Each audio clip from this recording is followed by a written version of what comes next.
mundo, trocado por uma atmosfera primitiva, áspera e hostil.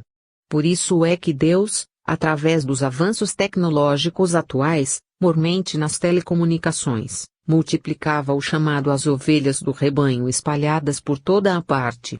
Descobertas e inventos, satélites e ondas, os computadores e todos os seus correlatos, miniaturizados em telefones celulares, aparelhos de rádio, agendas eletrônicas, eram os recursos que a inteligência soberana utilizava para amplificar a iluminação da inteligência das leis do universo, com a compreensão de seus mecanismos visando o aproveitamento do tempo para a transformação moral, de forma a que se salvasse o maior número de filhos. O mundo tem pressa, falam, espantadas, as pessoas ao constatarem a velocidade com que tudo acontece em suas vidas.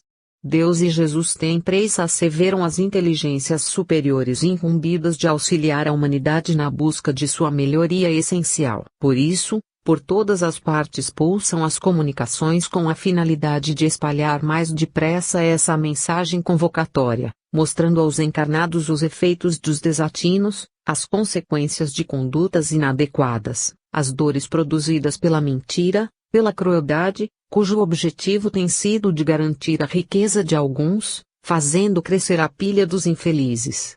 Estando praticamente toda a humanidade coberta pelas ondas do rádio, da televisão, do telefone, imagens e palavras podem ser vistas e escutadas por toda parte. Daí o ensinamento de Jesus contido em Mateus, capítulo 24, versículos 12 a 14 se torna claro apontando para o hoje da humanidade. 6 E ouvireis de guerras e de rumores de guerras, olhai, não vos assusteis, porque é mister que isso tudo aconteça, mas ainda não é o fim. 7 Porquanto se levantará nação contra nação, e reino contra reino, e haverá fomes, e pestes, e terremotos, em vários lugares. 8 Mas todas estas coisas são o princípio de dores. 12 E, por se multiplicar a iniquidade, o amor de muitos esfriará. 13 Mas aquele que perseverar até o fim será salvo. 14 E este evangelho do reino será pregado em todo o mundo, em testemunho a todas as nações, e então virá o fim. Os tormentos experimentados no ambiente magnético lunar narrados aqui superficialmente eram, apenas, o estágio de preparação para as temíveis aflições que se fazem necessárias ao despertamento dos alienados e transfugas da lei divina, no cortejo de dores e ranger de dentes que são abundantes nos mundos inferiores para onde serão encaminhados. 28 Resumindo. De acordo com as diversas experiências pessoais, cada um dos personagens observados por Jerônimo e Adelino era livre para a construção do caminho, fundados nos princípios da lei de causa e efeito que, no nível de evolução espiritual da humanidade terrena, é a lei que auxilia no desenvolvimento do discernimento através das atitudes autodisciplinadoras da vontade. Em que pese o esforço do mundo espiritual que, através de diversos caminhos e religiões, tem aconselhado a todos a que se transformem pela adoção de condutas compatíveis com um melhor futuro. Nos momentos importantes da grande transição em curso no planeta, os interessados não se veem seduzidos pelas ideias de contenção voluntária, de correção de procedimentos, de abdicação do mal, de elevação do espírito. Tais conselhos são vistos ou ouvidos como cantilena monótona estragando a emoção da experiência depravada, castradora da liberdade de conduta que, sob a desculpa do livre-arbítrio, tem feito o ser humano se conduzir abaixo da linha da animalidade. Então, mesmo com o amparo dos amigos invisíveis, grande parte das pessoas não tem se esforçado na modificação de seu caráter, e assim não poderão esperar coisa melhor do futuro, senão aquele cortejo de dores e ranger de dentes que estão construindo com suas próprias mãos. Se observar cada um dos amigos até agora apresentados ao seu entendimento, querido leitor, facilmente entenderá onde estão se equivocando. Observe, por exemplo, a conduta de Leda, a esposa de Alberto, revoltada com a perda da posição social, atacando o marido de maneira vil, com a ajuda ou o apoio dos próprios filhos, Robson e Romeu. Os três viveram às custas do esforço sagrado do genitor, mas, sem titubeios ou delongas, se fizeram inimigos justamente contra aquele que sempre lhes garantira as facilidades como uma demonstração de seu amor paternal. Leda, depois da separação do casal, aproximara-se ainda mais da péssima companhia, aquela moira que, socialmente, era a referência para o grupo de mulheres inúteis, consumistas, preocupadas com a apresentação de riquezas, os modismos e as aparências. Entre as mulheres que, em verdade, mais se pareciam com cobras fantasiadas de cisnes, Leda transitava com naturalidade, sentindo-se no meio das suas afinidades mais queridas.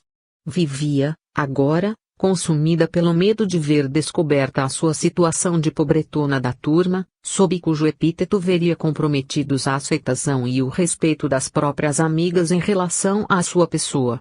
Tentava viver equilibrada entre esses dois mundos, o mundo real e o das aparências, caminhando sobre ovos para que suas novas condições não fossem do conhecimento da outras. Por tudo isso, a revolta contra o ex-esposo aumentava em seu coração porque, segundo suas equivocadas avaliações, fora Alberto o causador de tudo aquilo, colocando-a nessa condição ridícula de ter de ficar fingindo o tempo todo. Seus dois filhos não eram diferentes. Romeu, perdido nas práticas da sexualidade fácil, elegera o caminho da venda do corpo para saciar os desejos de moças e senhoras em boates e casas noturnas dedicadas ao deleite feminino. Robson, por sua vez, recusara a ideia do pai arrumar um trabalho honesto para ganhar a vida, o que considerava uma vergonha. Preferiu aliar-se a certos amigos ambiciosos, que se organizavam para a prática de variados ilícitos, através dos quais conseguiria recursos fáceis, ligando-se ao contrabando de produtos eletrônicos e ao narcotráfico. Peixoto, o médium materialista do caso Alceu, resolveu afastar-se do centro espírita por perda do entusiasmo em decorrência de não se ver ajudado pelos amigos invisíveis depois de décadas de dedicação aos trabalhos espirituais. Já Alceu, o amigo endinheirado, repentinamente defrontado pelos próprios crimes, limitou-se a renegá-los, procurando o aconselhamento com Dom Barcelos, bispo católico que, sabendo ser Alceu dono de expressivos recursos, cooperou decisiva e deliberadamente para o abrandamento de sua consciência, explicando que qualquer delito por ele cometido no passado estaria redimido graças ao pagamento de penitência que, no seu caso, seria cooperar com as reformas de um amplo pavilhão do Palácio Episcopal deteriorado pelo tempo e que precisava ser recuperado.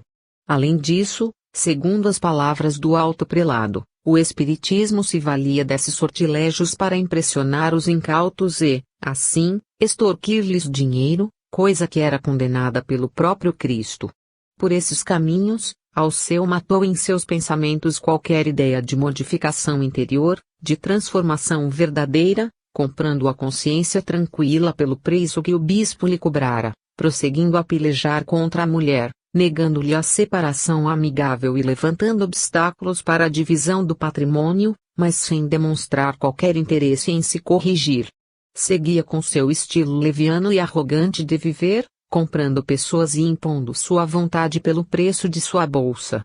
Geralda, a médium interessada no envolvimento amoroso com Aloísio, sentindo-se contrariada pela dificuldade de solução de seu problema emocional e pelas disciplinas de conduta que a doutrina espírita recomendava a todos os seus adeptos sinceros, também escolhera afastar-se da instituição para, com isso, continuar livre para assediar o rapaz, usando de sua astúcia feminina para tentar romper os esponsais que o prendiam à noiva e que tinham sua consolidação no casamento marcado para breves meses.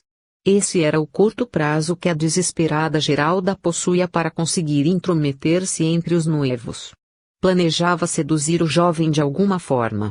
Como estaria sob as vistas diretas de Jurandir, dentro da instituição espírita não conseguiria realizar esse plano. Então, afastara-se de lá para que, diante dos compromissos morais, garantisse sua felicidade ilusória com a destruição do bem-estar emocional de Aloísio e Márcia. Cássio, da mesma forma, perdido nos meandros da vida festiva, também não demonstrava qualquer intuito de modificar a sua rotina, demonstrando satisfação por ter deixado a instituição espírita onde se considerava um prisioneiro de disciplinas e na qual estagiara há alguns poucos anos como médium, sem entender absolutamente o verdadeiro sentido de uma doutrina cristã de amor e responsabilidade. Agora, segundo seus pensamentos, finalmente estava livre de quaisquer amarras para poder realizar suas vontades, sem peso de consciência ou limites representados pelos dias e horários de exercício mediúnico, ficando à mercê das entidades inferiores às quais abraçou em decorrência de afinidades vibratória inconfundível. Moreira seguia-lhe os passos, também afastando-se dos compromissos mediúnicos da casa espírita, sem fugir das práticas infelizes que uniam as entidades promíscuas que frequentavam os prostíbulos nos quais ele gastava a saúde do corpo e as energias da alma. Moacir e Rafael, antigos patrões de Alberto, encontravam-se metidos em mais problemas. O primeiro, por fraudar os procedimentos apuratórios subtraindo máquinas e pertences da empresa, furtando o patrimônio dos trabalhadores para garantir o seu próprio futuro, em prejuízo de sua família e do próprio sócio. Sua esposa Valda entregara-se aos cuidados do marido, preocupada tão somente em não ficar abaixo da condição de sua irmã, Alice, a quem invejava e com quem competia em cada palmo de vida social no sentido de ter a primazia de ser mais exuberante e rica. Afligia-se, agora, ao desespero, vendo que sua irmã viajara para a Europa, enquanto ela amargava a desgraça que ruía sobre sua cabeça aqui mesmo, no Brasil. Seus filhos, Juliano e Sabrina, não seriam mais sábios que os pais. O rapaz, envolvido pelas más companhias e usuário de drogas nas festas de embalo, passaria a sustentar-se tornando-se fornecedor de entorpecentes para os amigos da classe alta, sem levantar suspeitas, e Sabrina, mocinha alvoroçada pelos hormônios da juventude, ganharia dinheiro com o comércio do corpo, coisa que já fazia de graça, por simples desfrute. Nada mudaria para nenhum dos dois. Apenas começariam a ganhar pelo que já faziam, normalmente, sem nenhum lucro. Rafael, o outro sócio, vitimado pela mesma situação de insolvência financeira, escolhera caminho diferente, reatando antiga relação amorosa com a amante, afastando-se da esposa Alice, que optara pela viagem ao exterior como fuga das responsabilidades familiares e da humilhação de se ver diminuída no mundo das aparências que lhe era tão importante. Aparências por aparências, responderia aos boatos de fracasso financeiro com uma mudança para a Europa, confundindo as más línguas. O marido, como já se viu, declarara sua independência, mudando-se para o litoral na vivência do acalorado romance com Lia, reatando a velha paixão. Ele, no entanto, também fugia da responsabilidade financeira, deixando para trás todos os funcionários as dívidas do negócio falido, bem como os próprios filhos, preferindo albergar-se em cidade distante, em endereço desconhecido de seus credores, com a ideia de reiniciar a vida sem o peso dos deveres. Leviano quando rico, leviano e meio depois de pobre. Enquanto Alice, depois de amaldiçoar o marido e deixar pagos a pais Serapião os trabalhos de magia para estragar-lhe a vida, tomava o rumo desejado ao lado do filho Gabriel. Ludmila permaneceria no Brasil à espera de sua união com Fernando, união esta que, certamente, resolveria seus problemas financeiros dada a situação equilibrada do namorado. Apostando todas as suas fichas na nova condição de casada com o rapaz a quem se devotava com sinceridade, não desconfiava, entretanto, que o próprio noivo, apesar de possuir excelentes recursos materiais, olhava para ela como um excelente investimento que viria a somar-se aos seus avantajados recursos, ampliando-os ainda mais. Fernando não estava tão interessado na moça quanto, efetivamente, no que pertencia à sua família.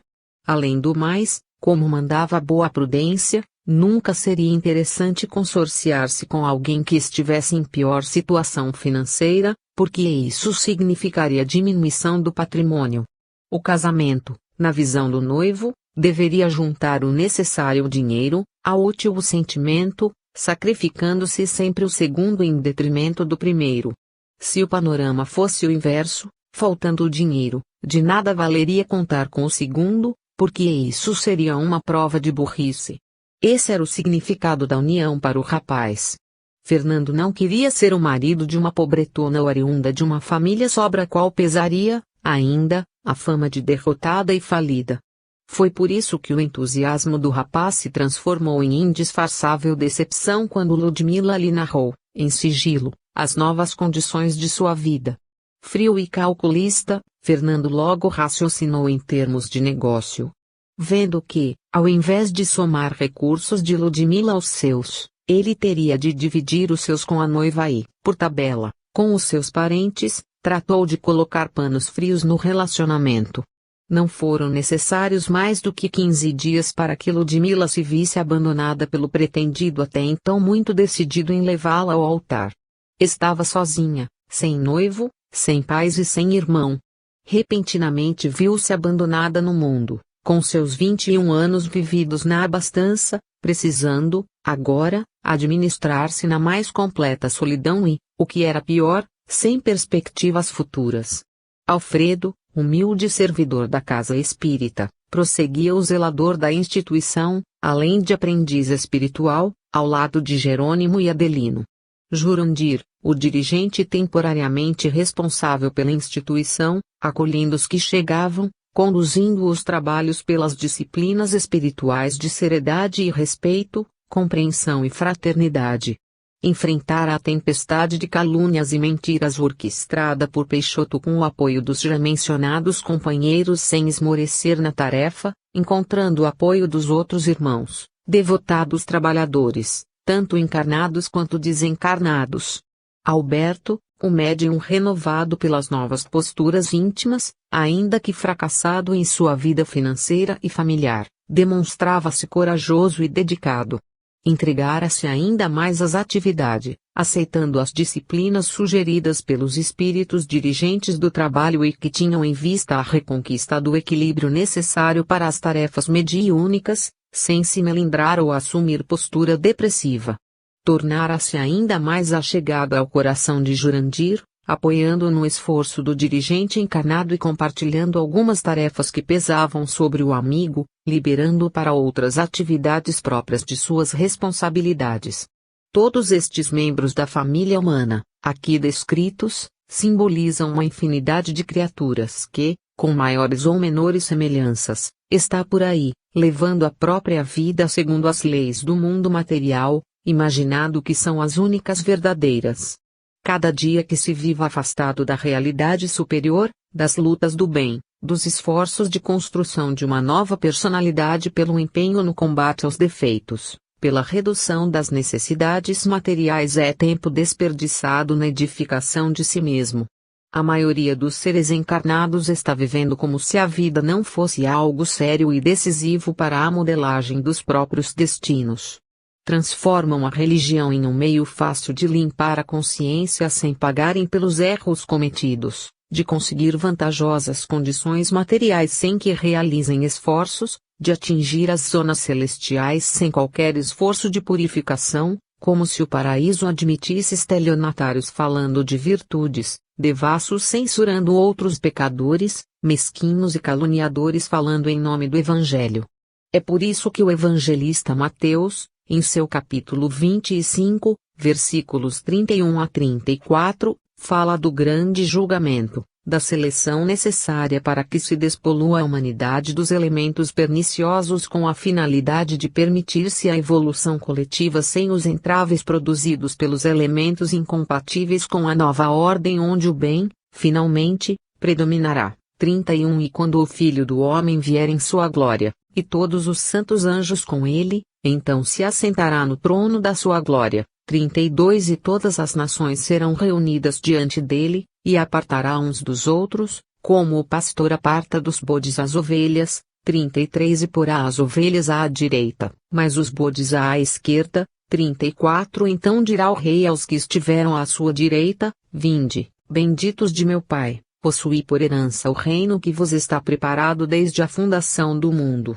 A construção do novo mundo exigirá, necessariamente, uma nova humanidade, lastreada em conceitos mais nobres e no entendimento moral mais elevado, porquanto não se consegue construir prédio novo usando os mesmos e apodrecidos materiais. Depois de 21 séculos de paciente edificação dos conceitos espirituais, na pacienciosa escultura do plano divino, Jesus deixou claras todas as indicações de como o ser humano precisaria proceder para que se fizesse escolhido na decisiva hora de seu destino. Da mesma maneira que, ao seu tempo, as pessoas aguardavam por um Messias, no tempo presente também não têm sido escassos os avisos sobre a iminência da separação do joio e do trigo, da seleção das ovelhas e dos bodes. A abundância das leviandades e a multiplicação da violência no caminho de um mundo que se esmerou tecnologicamente não podem mais conviver pacificamente. Com os avanços propiciados pela inteligência a melhorarem as condições de vida através das conquistas tecnológicas, a Terra se equipara a um belo cristal esculpido com zelo e cuidado, que não poderá mais ser manipulado pelas mãos descuidadas de um gorila. Daí ser indispensável que, os homens que se assemelham aos primitivos se humanizem para que estejam à altura das conquistas aqui realizadas ou, então, sejam remetidos de volta à selva ancestral, aos ambientes inferiores nos quais se desenvolverão. E esse apartar, iniciado há longas décadas, segue acelerado com a transferência de entidades, saindo as inadequadas para o futuro e chegando espíritos melhorados, através dos processos da reencarnação. Assim, querido leitor, há que estas páginas que trazem experiências variadas na vida de pessoas comuns, algumas com atividade religiosa, outras sem qualquer compromisso com a fé, possam servir de alerta para que se tenha uma pálida ideia do que está esperando por todos os filhos de Deus estagiários deste planeta em hora de avaliação final com vistas à evolução. Quantas guerras se necessitarão para abrandar o ódio do coração dos homens? Quantas epidemias precisarão ceifar milhões de vidas para as criaturas meditem sobre a perda de tempo e as condutas mesquinhas e indiferentes que têm garantido opulência para uma minoria e misérias para bilhões. Estejam convictos, no entanto, de que não serão esquecidos nenhum de seus habitantes. Todos serão rastreados e avaliados segundo seus atos e vibrações pessoais. Então, será demasiado tarde para modificar os próprios destinos. Quando, então, os maus, invejosos, orgulhosos, ciumentos, caluniadores, lascivos, estiverem sendo transportados para o ciclópico curso de outra escola planetária, migrando ao longo da vastidão escura do cosmo, como detritos de um orbe a se transformarem em adubo no outro, de longe vislumbrarão o planeta azul ficando à retaguarda, enquanto verão se ampliarem as sombras do mundo primitivo que os espera, nova sala de aula para rebeldes, onde se renovarão pela penúria e pelo arrependimento. Então, entre lágrimas, choro e ranger de dentes talvez lhes ocorra lastimar pelo tempo perdido e orar pedindo a Deus lhes permita, um dia, regressar à aconchegante terra, ainda que o façam na condição de um de seus mais ínfimos animais, sem entenderem que, nos planos do Pai generoso e bom, seu regresso está garantido, não como bichos, mas, sim, como espíritos humanos lapidados pela dor, a caminho do bem. 29 Cornélia amparando Marcelo às portas da morte. Dos diversos trabalhadores espíritas sob a avaliação de Bezerra e seus auxiliares, Cornélia era a que estava enfrentando as maiores dores morais no testemunho de sua fé. Cornélia afastara-se do trabalho mediúnico direto havia quase um ano em decorrência da tragédia familiar que vivia, relacionada ao filho Marcelo, que lhe exigia cuidados intensos. Jamais a doutrina espírita lhe fizera tanto sentido quanto agora, envolvida pelas dobras da dor e do resgate na própria carne. Por isso, apesar de não comparecer ao centro para os trabalhos normais, mantinha-se fiel aos ensinamentos de amor e renúncia nos quais era acompanhada por seu esposo Lauro que, diferente dela, nunca se filiara a qualquer igreja ou prática religiosa formal. A história de Marcelo e o drama familiar que o envolvia expressava o sofrimento de tantos pais e irmãos inseridos no contexto da dor sem remédio que vitima, em geral, os membros mais inexperientes no entendimento das coisas elevadas do espírito. Marcelo, um dos filhos do casal Cornélia e Lauro, rapaz imaturo e pouco afeito às coisas espirituais, desde cedo declarara a própria independência, desejando buscar a liberdade da rua, onde daria vazão às próprias inclinações sem se sentir vigiado pelos olhares paternos, atormentado pelos deveres familiares, notadamente o de conduzir-se de acordo com os ensinamentos recebidos. Tratava-se de um espírito sem compromissos sérios com a vida e que trazia em seu passado diversas peregrinações pelas facilidades destruidoras do caráter sádio. A presente encarnação fora planejada de modo que a sua insana busca por aventuras desaguasse na oportunidade de reerguimento, na companhia de pais humildes e disciplinadores, conquanto amorosos e vigilantes, visando a sua própria edificação. Renascido em lar simples, sem as facilidades econômicas do passado, lar esse que dependia do trabalho de seus membros para ser abastecido dos recursos materiais indispensáveis à manutenção de seus integrantes, revoltava o fato de todos precisarem trabalhar com afinco e, depois, compartilhar os recursos pessoais para cooperar com o progresso comum. Comida, roupas, eletricidade, telefone, escola, tudo dependia do esforço compartilhado, não havendo espaço para a ociosidade de ninguém. De espírito fraco, Marcelo não se conformava com o que o destino lhe oferecia, no caminho áspero do trabalho como a estrada dura e a disciplina como meio de tornar-se melhor. Não aceitava trabalhar para todos nem privar-se das facilidades que sua alma almejava desfrutar novamente. Por isso, assim que se viu com idade suficiente com recursos financeiros que lhe garantissem o próprio sustento, afastou-se do ambiente familiar onde era querido, onde encontrava amigos sinceros e amorosos que velavam por sua segurança e onde, fatalmente, conseguiria enfrentar a luta contra as próprias inclinações.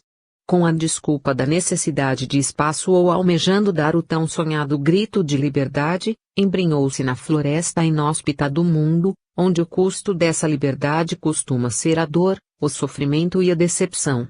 Jovem, portanto, transferiu residência em companhia de Alfredo, amigo que acolheu com o compromisso de dividirem despesas.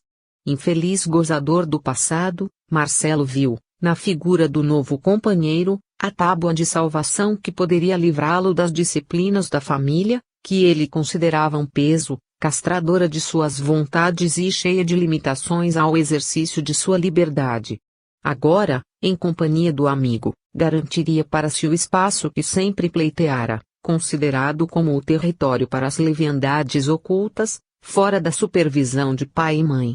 Então, não tardou para que, na companhia do rapaz, Marcelo se iniciasse nas facilidades perniciosas do mundo livre. Conheceu pessoas, envolveu-se com mulheres, penetrou o mundo da droga e, de degrau em degrau, foi descendo a ribanceira, envolvendo-se cada vez mais nos cipoais venenosos de vícios e aventuras impróprias, com a desculpa de que deveria provar de tudo para descobrir o sentido da vida sem a interferência de outras pessoas. E com o apoio de um viciado ou de outro pervertido, Marcelo ia reconhecendo o velho mundo, aquele ao qual já havia pertencido outrora, em vidas anteriores, onde viciara-se naquelas atitudes superficiais e perigosas. De nada lhe valeram as advertências dos pais quando de suas escassas visitas à família. Quanto mais os escutava, mais repulsa sentia contra aquele estilinho de vida decadente, ultrapassado, no qual dois adultos tinham de guiar os filhos escolhendo seus caminhos. Coisa do passado, forma de viver que, segundo suas ideias, havia perdido a razão de existir. Segundo Marcelo e seus amigos frustrados, a família era uma invenção da sociedade para manter seus membros alienados, onde os mais velhos dominassem os mais novos impedindo-os de se desenvolverem de acordo com suas próprias inclinações naturais. Algo como uma prisão revestida de grades de carinho para melhor controlar a vida dos outros. Então, com toda essa filosofia na cabeça, Marcelo não tinha olhos para perceber o buraco onde ia se afundando. Tudo aquilo que ouvira de seus pais, os conceitos de honestidade, responsabilidade, disciplina, repudiara radicalmente, afastando tudo isso de seus comportamentos. Responsabilidade, caráter, seriedade de conduta, respeito aos semelhantes, eram conceitos da prisão familiar e, portanto, não serviam para nada. Não lhe causaram qualquer constrangimento as doses de bebidas sempre maiores que compartilhava com os amigões, nem o batismo nas drogas mais pesadas, que comemorava como um ritual de iniciação no grupo que o acolhera como